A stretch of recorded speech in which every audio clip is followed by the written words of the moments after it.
Black hole के पास time slow होने से लेकर फैलते हुए ब्रह्मांड तक ये स्पेस और टाइम फैक्ट्स आपका दिमाग घुमा देंगे। ब्रह्मांड का विशाल फैलाव और हमारे अपने प्लैनेट के इंट्रिकेट वर्किंग्स, हम उन रहस्यों को अनकवर करेंगे जो आपको हर उस चीज पर सवाल उठाने पर मजबूर कर देंगे जो आपको लगता था कि आप जानते हैं। टाइम और स्पेस के जरिए एक जर्नी शुरू करने के लिए तैयार हो जाइए। अपनी सीट बेल्ट बांध लें क्योंकि चीजें अब बहुत दिलचस्प होने वाली हैं। क्यूरियस रहें और आइए ब्रह्मांड के अजूबों को एक साथ एक्सप्लोर करें। बताओ, जब आप बोर होते हैं तो समय धीमा क्यों लगता है?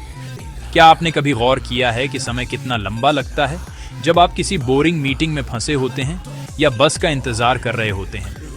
ऐसा लगता है जैसे यूनिवर्स आपके साथ कोई क्रूर मजाक कर रहा है।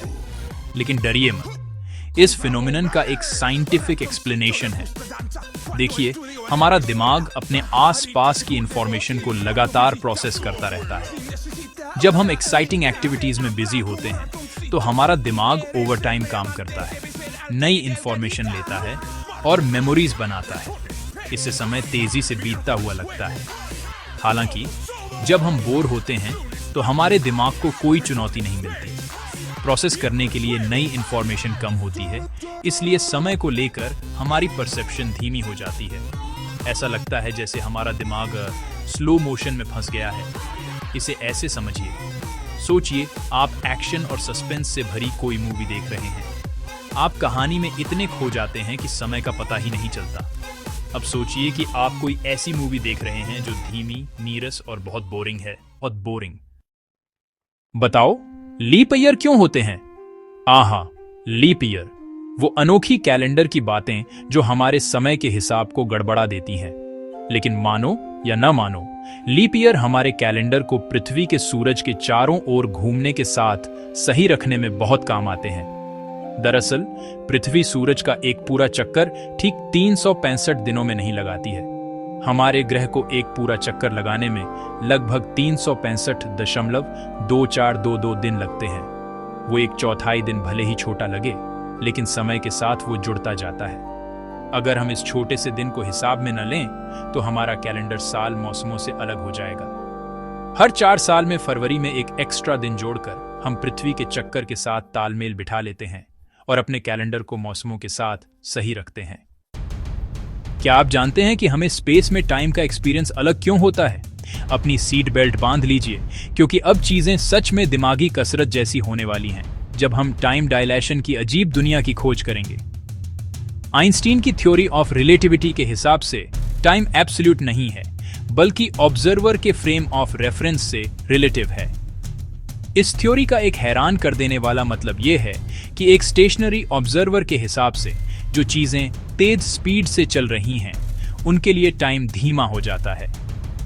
इस फेनोमेनन को टाइम डायलेशन कहते हैं, जिसका मतलब है कि पूरे यूनिवर्स में टाइम का एक्सपीरियंस एक जैसा नहीं होता।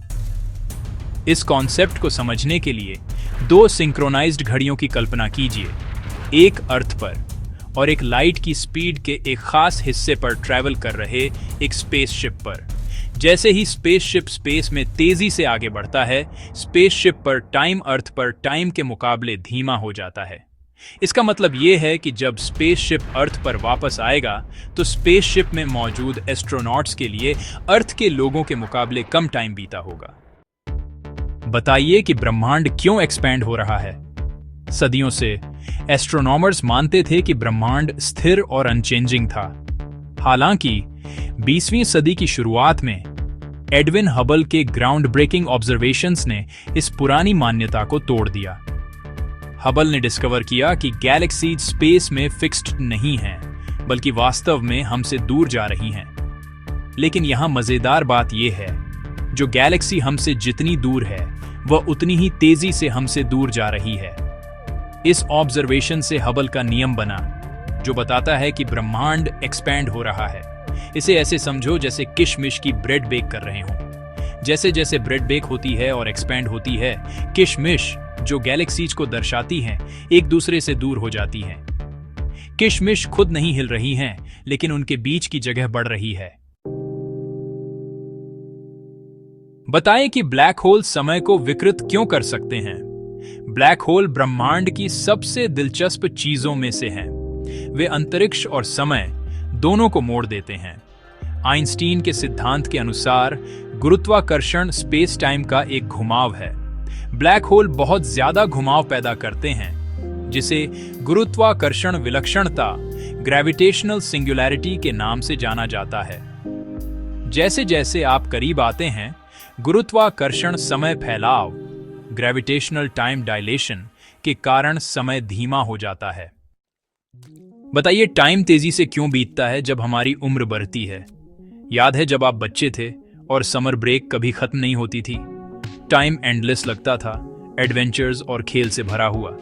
लेकिन जैसे जैसे हम बड़े होते हैं, टाइम तेजी से बीतने लगता है। ये सिर्फ दिमाग का खेल नहीं है, इसके पीछे एक साइंटिफिक रीजन है। यंग ब्रेन्स लगातार नए कनेक्शंस बनाते हैं, सब कुछ नया और एक्साइटिंग होता है। इससे टाइम धीमा लगता है। जैसे जैसे हमारी उम्र बढ़ती है, नए एक्सपीरियंसेस कम होते जाते हैं। हमारे ब्रेन्स इंफॉर्मेशन को और एफिशिएंटली प्रोसेस करते हैं, इससे टाइम तेजी से बीतता हुआ लगता है। Tell me why we can see stars that are millions of light years away?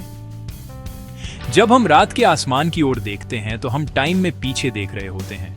उस लाइट को देख रहे होते हैं जिसने हमारी आंखों तक पहुंचने के लिए लाखों, यहां तक कि अरबों सालों का सफर तय किया है। लेकिन यह कैसे पॉसिबल है कि हम इतनी दूर की चीजों को देख सकते हैं?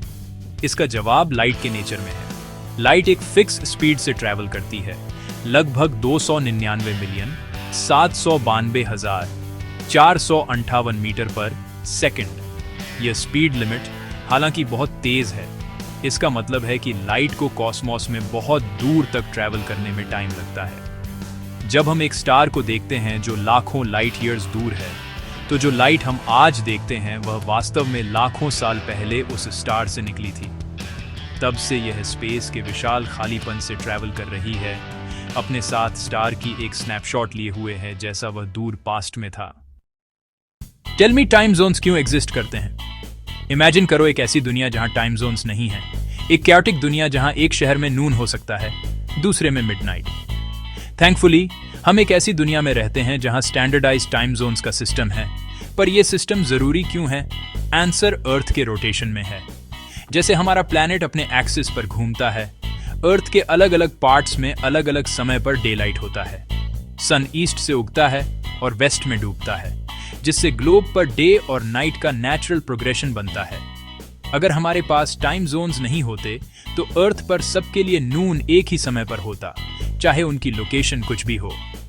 इसका मतलब यह होता कि दुनिया के ऑपोजिट साइड में रहने वाले लोग आधी रात में मिड डे एक्सपीरियंस करते।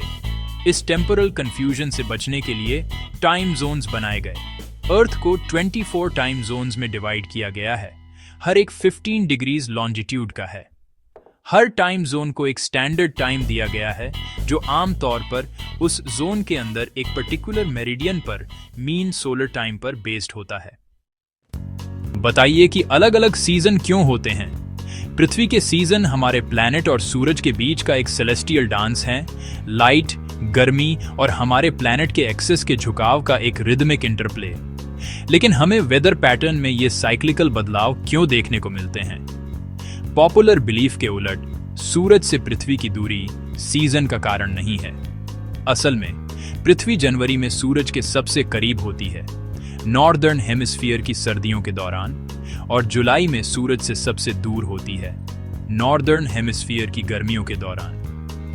सीजन के पीछे का असली कारण पृथ्वी का एक्सियल टिल्ट है। हमारा प्लैनेट लगभग 23.5 डिग्री पर अपने एक्सिस पर झुका हुआ है, और यह झुकाव ही साल भर सूरज की रोशनी की इंटेंसिटी और ड्यूरेशन में बदलाव लाता है। जैसे ही पृथ्वी सूरज का चक्कर लगाती है, अलग अलग हेमिस्फीयर को अलग अलग मात्रा में सीधी धूप मिलती है। क्यों वीनस पर एक दिन वीनस पर एक साल से लंबा होता है? वीनस हमारा पड़ोसी और सूरज से दूसरा प्लैनेट एक ऐसा ग्रह है जहां सब कुछ हद से ज्यादा है। अपने जलते हुए टेम्परेचर, भयंकर एटमॉस्फेरिक प्रेशर और ज्वालामुखी वाले लैंडस्केप की वजह से वीनस को अक्सर पृथ्वी का बुरा हमशक्ल कहा जाता है। लेकिन वीनस का सबसे अजीब पहलू शायद समय के साथ उसका अजीब रिश्ता है। वीनस पर एक दिन असल में 1 साल से भी लंबा होता है। वीनस का एक दिन यानी प्लैनेट को अपनी धुरी पर एक पूरा चक्कर लगाने में जो समय लगता है वो 243 पृथ्वी दिनों का होता है। इसके उलट वीनस का 1 साल यानी प्लैनेट को सूरज का चक्कर लगाने में जो समय लगता है वो सिर्फ 225 पृथ्वी दिनों का होता है। इसका मतलब है कि अगर आप वीनस की सतह पर खड़े होते, जो कि वैसे तेज प्रेशर से तुरंत कुचले बिना असंभव है, तो आपको सूरज पश्चिम में उगता और पूर्व में डूबता दिखाई देगा। इस अजीब घटना की वजह वीनस की बेहद धीमी रोटेशन स्पीड और उसका रेट्रोग्रेड रोटेशन है। देखने के लिए थैंक्स। अगर आपको ये वीडियो पसंद आया है तो लाइक, सब्सक्राइब और बेल आइकॉन को हिट करना मत भूलना ऐसे और माइंड ब्लोइंग कंटेंट के लिए। हमने टाइम और स्पेस के ट्रू जर्नी की है, उन मिस्ट्रीज को एक्सप्लोर करते हुए जो हमारे यूनिवर्स को इतना कैप्टिवेटिंग बनाती है। रिलेटिविटी के माइंड बेंडिंग इफेक्ट्स से लेकर कॉस्मोस की शानदार विशालता तक हमने अभी तक सिर्फ वही स्क्रैच किया है जो बाहर है। अगली बार मिलते हैं